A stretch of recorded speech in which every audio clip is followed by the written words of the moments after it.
दिल्ली में कोरोना का कहर अब काबू में आता नजर आ रहा है, लेकिन आंकड़े बयां कर रहे हैं कि कोरोना ने इस बार राजधानी को काफी गहरे जख्म दिए हैं।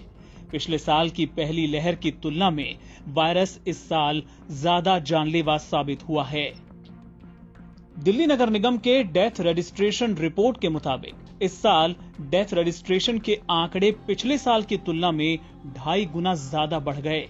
इस साल कोरोना संक्रमण इतना घातक और जानलेवा रहा कि सभी रिकॉर्ड टूट गए। पिछले साल अप्रैल में नॉर्थ, साउथ और ईस्ट एमसीडी एरिया में कुल मिलाकर 4,441 डेथ रजिस्ट्रेशन हुए थे। इनमें नॉर्थ में 2,388, साउथ में 1,383 और ईस्ट एमसीडी में 670 डेथ रजिस्टर हुई थी। वहीं इस साल तीनों एमसीडी एरिया में अप्रैल महीने में पिछले साल की तुलना में 2.5 गुना ज्यादा मौतें रजिस्टर हुई। अप्रैल 2021 में 10,750 मौतों का रजिस्ट्रेशन किया गया। अफसरों का कहना है कि पिछले साल और इस साल के रजिस्ट्रेशन के आंकड़ों में इतना अंतर इसलिए है कि इसमें करीब 60 से 70% मृतक ऐसे हैं जिनकी मौत कोरोना संक्रमण की वजह से हुई है।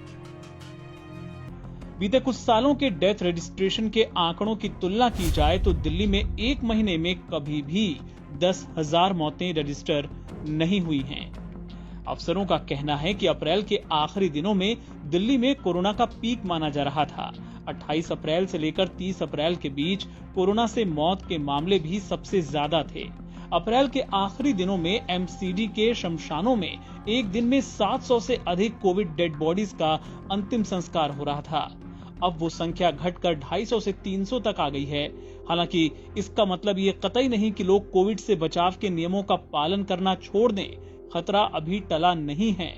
जैसा पहले भी हो चुका है, कोरोना की वापसी भी हो सकती है। ऐसे में लोगों को मास्क पहनने, सोशल डिस्टेंसिंग और हाथ धोते रहने जैसे नियमों का पालन करते रहना बेहद जरूरी है।